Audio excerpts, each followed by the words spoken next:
I'm going to try and show you how to carve a skull on a pumpkin. And I'm going to look at some shading techniques for this one. I'm going to use this skull, and it's quite important to understand the principle of Lambert's law of emission, first of all. And what that essentially is how light interacts with a 3D object. So on this one, the light source is coming from here. It's catching, obviously, the forehead, some of this side of the face, some of this side of the teeth, obviously a bit here. Then there's going to be light that passes in, bounces off things, and this is where you're going to get this low light down the side.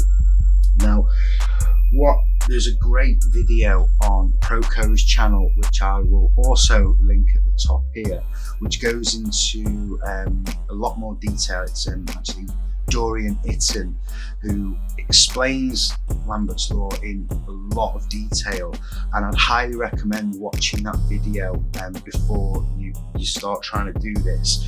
So essentially what we're going to try and do is represent a 3D object on a 2D surface, and we're going to do that by giving it depth and shadow, light and shadow, which will give the illusion of depth in certain places, hopefully. What I'm going to do is I've got some transfer paper, and first of all I'm going to stick this image, I'm going to put the blue side down, stick the image to this.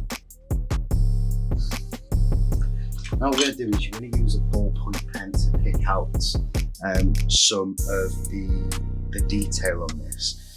Now what you don't want to do is overwork it at this stage. So if you try and pick out every single last bit of detail, when you take this off, you're just going to end up with a blue mess, and it's going to be very difficult to see what you're doing. You just want to pick out the most important areas. So obviously, like the cheekbone, the eye socket, the nose, the teeth, the jawline and the outline.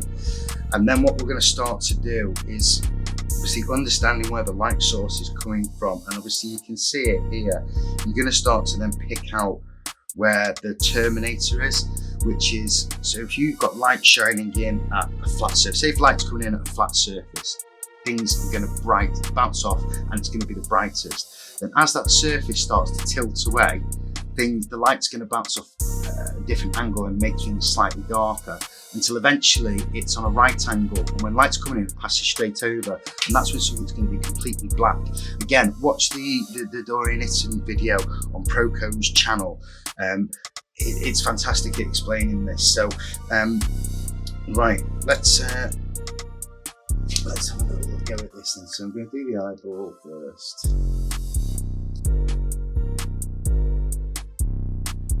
Okay, so I've got the eyes, nose, the teeth, the rough outline. Now what I'm going to start to do now is map out some of this detail. So you see where the ridges of the teeth are, there's a dark area here.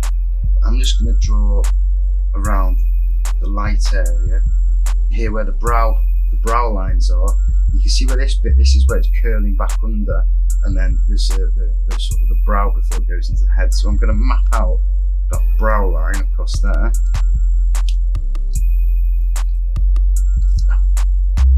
I'm also going to do the central bit, and then here there's a sort of a tonal change here where the curvature of the skull is coming around. So that's going to be your sort of the lightest area, going into your mid tones, and then into your dark tones, obviously completely dark here. And then on this side, this is where you're going to get some of the reflective light coming back. Again, I'm just going to put some of these little cracks in. Again, there's a little dark shadow, see underneath the eye socket. There's a little dark shadow there. And then that's where the eye socket disappears into the side of the nose. And again, another tonal change there where the terminator is. So if the light's coming in here, obviously this part here must be at a right angle to where the light source is.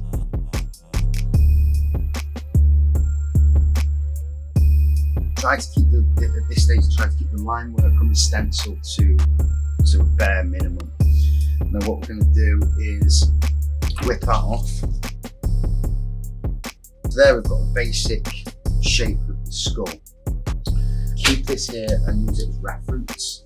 This is a lino cutter, You can pick these up online for, I think this was less than £5. There's loads of different shaped heads on it. When you just unscrew the tip, it's quite a nice small V shape, so it's quite good for some quite intricate work. I've got a set of wood carving chisels, which again I've got the same sort of thing, a nice big V shape there, along with some flatheads and slight curved ones, very similar to these. And then I've got these micro chisels, which again I picked up online. These have got much finer little points, really getting deep into the pumpkin to allow more light through. By the way, links to all of these tools will be down in the description. First of all, because this blue line it's going to rub off if you try and do too much with it. So what I'm going to do now is skim over all the areas that I know are going to be light. And I say light, what I mean is the only areas I'm not going to put out are the nose, the eyes, this section of the jaw, and then probably just around here. Where this line is here, which is where the tonal changes to the bridge of the nose. So I'm just going to start here, and then I'm going to just skim down here. It's a pretty bumpy area, so it's quite tricky. I'm going to skim all the way around the eye. Again, trying not to touch the pattern that you've just stenciled on.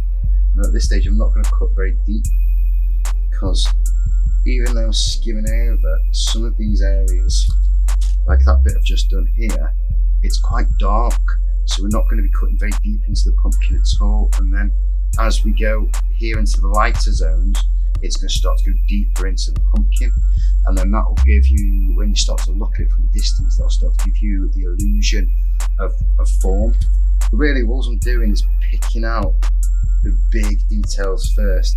Edge of the eye socket going to the cheekbone, and then we've got the bottom of the cheekbone where you've got here the big details are obviously the cheekbone, across the teeth and nose, the skull and the jaw, obviously the teeth.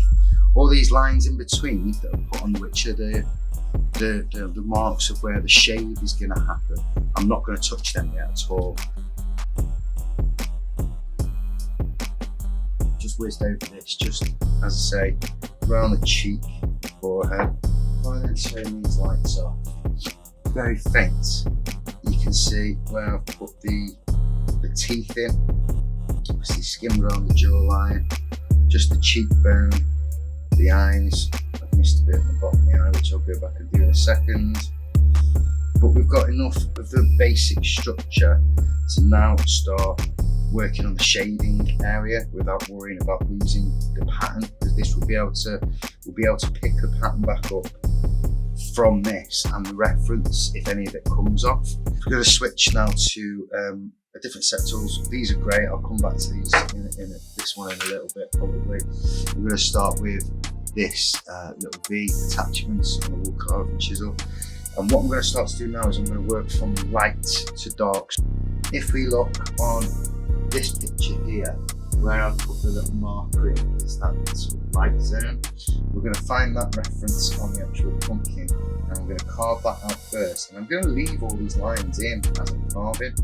So we'll start doing that now. Like, again, just I'm trying not to take too much off at this stage. It's again, you just want to get it skimmed first, and then sort of work the light areas deep to get the tone that you want, and then work backwards from the light to the dark areas.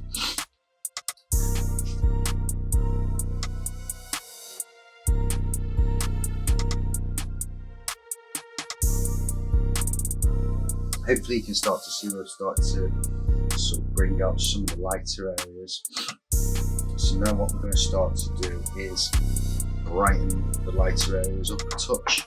Let's get that to a depth that I'm happy with. So then you can see that slight difference in shade, where I've just gone ever so slightly deeper at this stage. You don't want to go too deep too quickly, because you just want to give enough tonal value so you can see that your shape is right. And then what we're going to start to do is to make it thinner from the inside, because you're going to make life, if you start going really deep, you're going to make life very difficult for yourself. So what you're better off doing is getting just a faint sort of change in the values at this stage, and then just start to hollow out slightly from the underneath.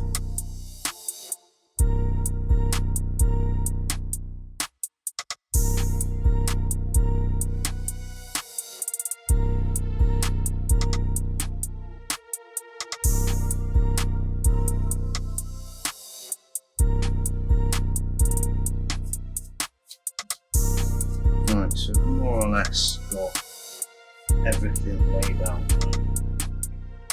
Now what I'm going to start to do is just scrape it out a little bit thinner from behind on the areas that I want it to be light. So I'll just move that slightly to one side, and then see where the head is. I want that to be light. And then down this side of the face.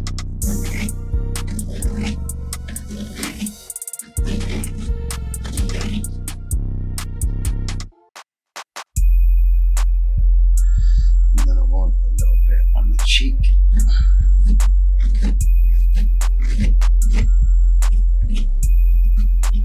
Jaw.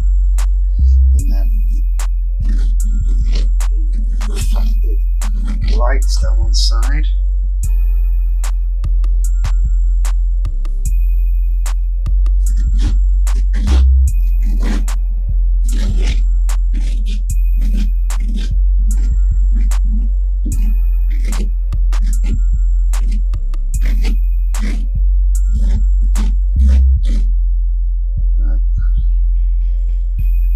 Pretty happy that's too far. You can see now I've scraped it out and like it's really highlighted the areas where I've gone much deeper. So now what I'm going to start to do is just tidy it up a little bit.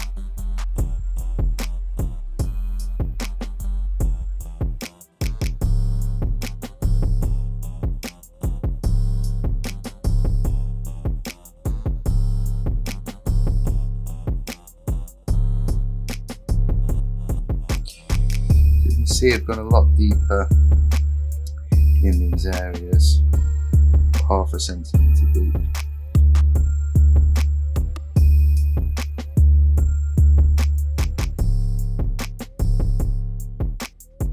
Pretty happy